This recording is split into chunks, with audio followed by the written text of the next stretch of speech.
కానీ ఆశ్చర్యం, 18 సంవత్సరాలుగా ఈ బలహీన ఘటాన్నే అడ్డం పెట్టి ఆయన చేసినటువంటి ఘనకార్యాలన్నీ ఇన్ని కావు. ఇదంతా అయింది కదూ, ఈ బలమంతా అయింది కదూ.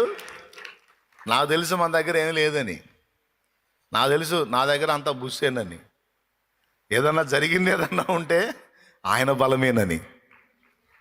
ఎప్పటికప్పుడు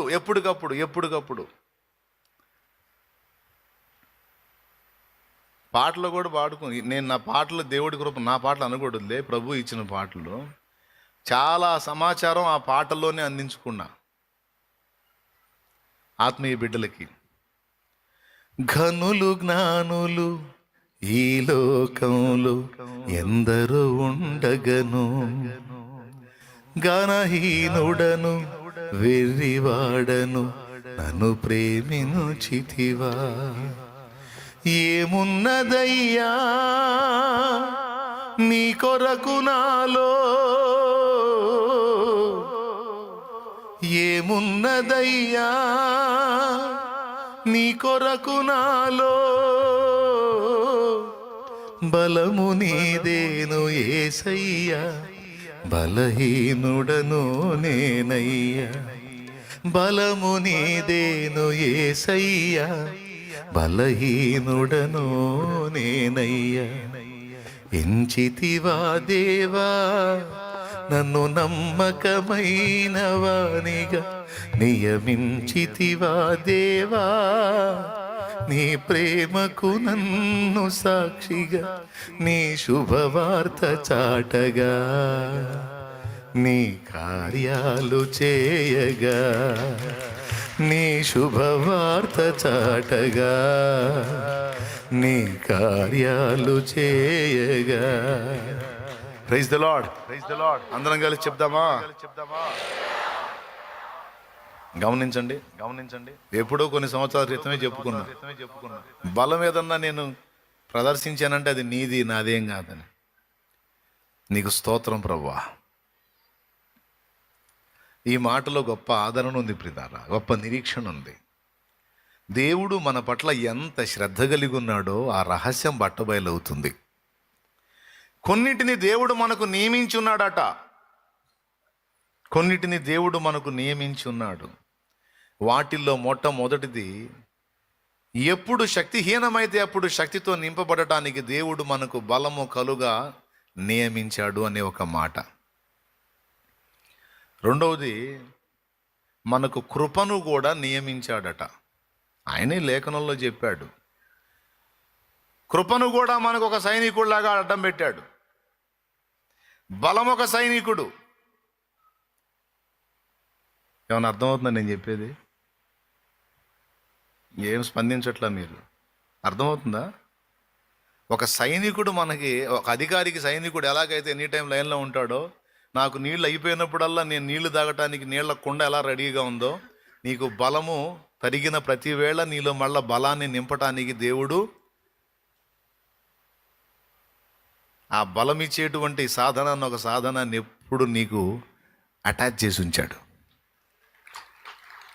ఎప్పుడు బలం తరిగిపోతుందో నీలో, అప్పుడు దేవుని యొద్ద నుండి ఆ బలం నీకు సరఫరా అయ్యేటట్టు దేవుడు ముందే నిర్ణయించి పెట్టాడంట.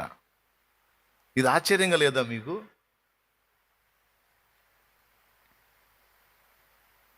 ఇంట్లో తినంగా బయటికి బయలుదేరేటప్పుడు క్యారియర్ నిండా ఫుడ్ పెట్టుకున్నట్టు మనకి ఇచ్చిన బలం ఇయ్యగా మళ్ళా మనకు అదనపు బలాన్ని ఎప్పుడు మనకు తోడుగా ఉంచాడట. ఇది నాకు చాలా వింత అనిపించింది, అందుకే మీతో చెబుతున్నా. ఆ వచనం చదివినప్పుడు నాకు ఇది చాలా వింత అనిపించింది. ఎంత శ్రద్ధ దేవా నీకు మా మీద. తల్లి బిడ్డకి రెడీ చేసి, అన్నీ రెడీ చేసి, వాడికి ఫుడ్ పెట్టి మళ్ళా క్యారియర్ ఇచ్చి పంపించినట్టు. స్కూల్లో కూడా తినరా అన్నట్టు మనకు దేవుడు అట్ట సిద్ధపరిచి పెట్టాడంట బలాన్ని. రెండవది కృప. కృపను కూడా మనకు నియమించాడు. ఈ కృప ఎనీ టైం మనల్ని పహారాగాస్తుంది. మన చుట్టూ ఆవరించి ఉంటుంది. భక్తులు పాట పాడారు, గుర్తుందా? కృప మీద ఎన్ని పాటల్లో, పాత పాటలు కొత్త పాటల్లో. విడువదే నన్నెల్లప్పుడూ కృప, విజయ పదమున నడిపించేనే కృప, విస్తరించేనే నిన్ను తలంచినప్పుడు. నిన్న నేడు నిరంతరం మారనే మారవు, నా జ్ఞాపకాలలో చెరగని వాడవు. కృప విడవదంట. పాత భక్తులు పాడిన పాటల్లో కూడా క్షణమైనా నన్ను ఎడబాయక, క్షణమైనా నన్ను ఎడబాయక, గమ్యము చేర్చే నీ కృప, గమ్యము చేర్చే నీ కృప, కృప కృప కృప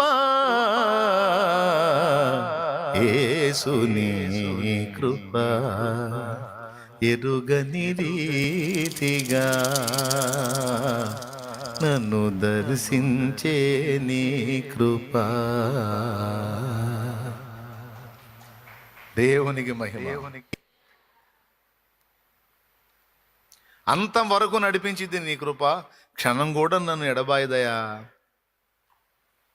బలము నిన్ను ఎడబాయదట, కృప నిన్ను ఎడబాయదట. ఒక పక్క బలము, మరో పక్క కృప.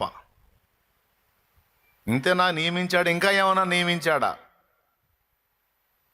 ఇప్పుడు బలం అంటే అప్పుడప్పుడు బలం తరిగిపోతూ ఉంటుంది, బలం అవసరం అయింది కాబట్టి బలం వెంట పెట్టాడంటే అర్థం ఉంది. నిజంగా అబద్ధాలు ఆడకుండా చెప్పండి, అర్థం అవుతుందా లేదా? అర్థమవుతుందా? నేను ఎగ్జాంపుల్స్ కూడా పోల్చి చెప్పా. అర్థం అయితే చేతులు ఎత్తు. నాకు డౌట్ అవుతుంది, ఏమో మళ్ళీ మీరు అసలు చల్లబోటం మామూలుగా లేదు, బయట క్లైమేట్, మైండ్లు మొద్దుబారు ఉంటాయి, మీకు ఎక్కుతుందో లేదని డౌట్ అన్నమాట.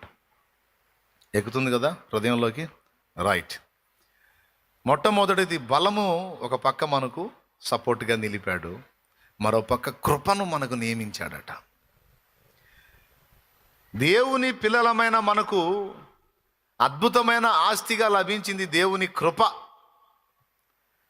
లోకస్తులను చూసి వాళ్ళలాగే నా బతుకు కూడా అయిపోయిద్దేమో అని నువ్వు భయపడాల్సిన అవసరం లేదు. వాళ్లకు దొరకనిది నీకు దొరికినది దేవుని కృప. వాళ్ళకు వచ్చిన రోగమే నాకు కూడా వచ్చిందయ్యా, వాళ్ళు పోయినట్టే నేను పోతానేమో అన్న భయం నీకొద్దు. కరోనా సమయంలో మన కిరణ్కి కరోనా ప్రాబ్లం వచ్చి 2 ఊపిరితిత్తులు డ్యామేజ్ అయిపోయాయి. పల్స్ 50కి పడిపోయింది. దాదాపు ఎన్ని రోజులు ఉన్నావు కిరణ్? 28 రోజులు విజయవాడ హాస్పిటల్లో ఉన్నాడు. నీ కళ్ళ ముందు ఎంతమంది చనిపోయి ఉంటారు? దాదాపు 100 నుంచి 120 మంది వరకు చనిపోయారంట. ఆయన పక్కన ఉన్న బెడ్ల మీద ఉన్నాడు. తేవటం, కాసేపు గిలగలదన్ను కూడా తీసుకొని పోవటం. ఒక రకంగా చెప్పాలంటే మృత్యులోయలోకి వెళ్ళొచ్చాడు. అయితే అక్కడ ఒక మంచి వైద్యుడు అండ్ ఆత్మీయుడు కూడా, డాక్టర్ సుబ్రహ్మణ్యం గారని, ఆయనే కదా పేరు? అదే కదా, రైట్, సుబ్రహ్మణ్యం, డాక్టర్ సుబ్రహ్మణ్యం. మంచి ఆత్మీయుడు అండ్ వైద్యుడు కూడా. అసలు ఒక విశ్వాసి దగ్గర అంత మాట దొరికిద్దంటే నాకు ఎంతో ఆశ్చర్యం కలిగింది. ఒక విశ్వాసి దగ్గర అంత మాట దొరికిద్దండి. నాతో మాట్లాడుతూ అన్నాడు, అన్న ఎందుకన్నా అంత బయటపడతాడు అంటే, తన పక్కనున్న బెడ్ల మీద వాళ్ళు చనిపోతున్నారు కదా డాక్టర్ గారు, అందుకని భయపడుతున్నాడు. అంటే, అన్నా పక్క బెడ్ల మీద ఉన్న వాళ్ళకి లేనిది అన్నకున్నది కృపన్నా అన్నాడు. కూర్చున్నాను. అన్నకున్నది కృప, దేవుని కృప ఉందన్నా అంటే నేను అన్నాను, సూపర్ మాట అన్నావు నాయన. ఈ మాట మా కిరణ్కి నువ్వే చెప్పు అన్నాను నేను. మా వాడికి నువ్వే చెప్పా, లేకపోతే మనిషి బతికేటట్లేడు, ఆ ఒక్క మాట అందించాయా అని చెప్పాను నేను. చేసి మాట్లాడాడు. తర్వాత నేను దాన్ని మళ్ళీ నొక్కి మాట్లాడాను. కిరణ్, కుడి ప్రక్కన 1000 మంది పడినను, ఎడమ ప్రక్కన 10,000 మంది కూలినను అపాయము నీ యొద్దకు రాదన్నాడు నా ప్రభు. వాళ్ళకు లేనిది నీకు దొరికినది కృప నాయన, కృప, అమితమైన కృప. వాళ్ళకు వచ్చిన బాధలే నాకు వచ్చినాయి, వాళ్ళలాగా నేను అవుతానేమో. వాళ్ళకు వచ్చిన జబ్బే నాకు వచ్చింది, వాళ్ళలాగా నేను అవుతానేమో. వాళ్ళకు వచ్చిన పరిస్థితే నాకు వచ్చింది, వాళ్ళలాగా నా బ్రతుకు మారిపోయిద్దేమో అని నీవు అనుకొనవద్దు. వాళ్లకు లేనిది నీకు దొరికినది కృప.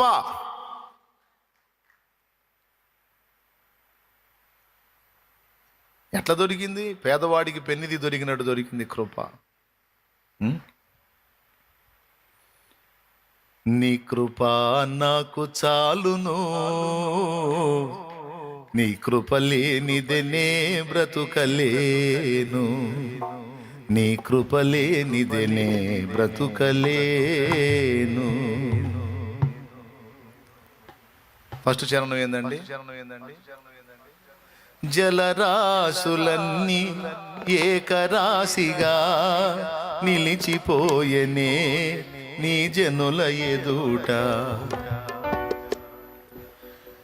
అవి భూకంపాలే అయినా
వందలోనే కృపల మీద పాటలో.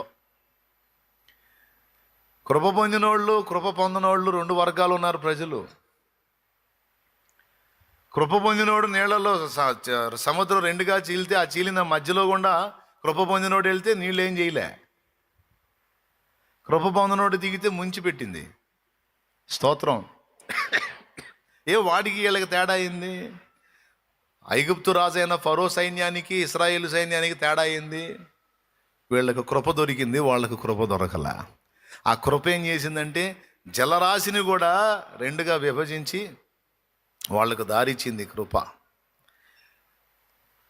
ఆ కృప పొందిన ఐగుప్తీయులు నీళ్ళలో దిగినప్పుడు ఆ 2 పాయలు తిరిగి కలుసుకొని వాళ్ళని జల సమాధి చేసింది. ఇప్పుడు చెప్పు, లోకస్తులకి నీకు తేడా ఏంటి? నువ్వు కృప పొందిన దానవు, కృప పొందిన వాడవు. ఏం పొందావు నువ్వు? చెప్పు, గట్టిగా చెప్పు. అది ఆస్తులు అంతస్తులు లేకపోయినా సరే కృప చాలు. దీని మీద అచ్చంగా ఈ ఒక్క మాట మీద 5 చరణాల పాట వచ్చింది. కృప చాలును, నీ కృప చాలును, ఎన్నటెన్నటికి నీ కృప చాలును, బహుతరములకు నీ కృప చాలును, కృప చాలును, నీ కృప చాలును, ఎన్నటెన్నటికి నీ కృప చాలును, బహుతరములకు నీ కృప చాలును, కృప చాలును, నీ కృప చాలును. స్తోత్రం.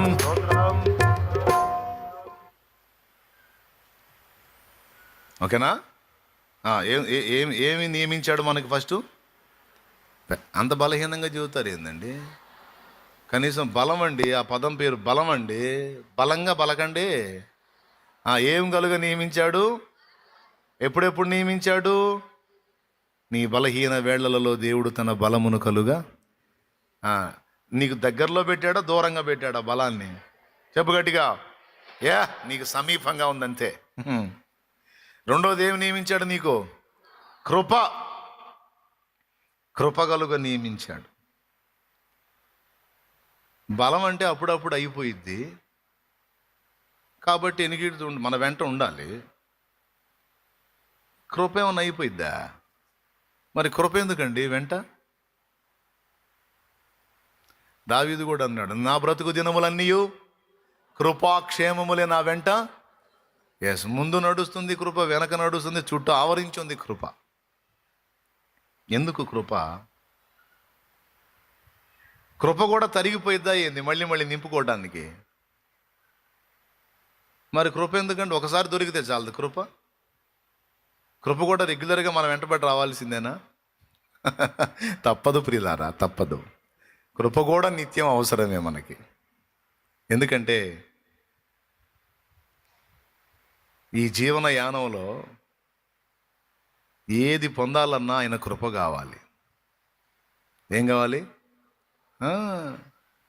నీ కృపయే ఈ పరిచర్యను నాకు అనుగ్రహించే.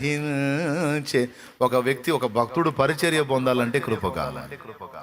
సేవలో రాణించాలంటే కృప కావాలి. ఆత్మల్ని గెలవాలంటే కృప కావాలి. సువార్త ప్రకటించి అది సక్సెస్ అవ్వాలంటే కృప కావాలి. సేవ నిర్విరామంగా చేయాలంటే కృప కావాలి.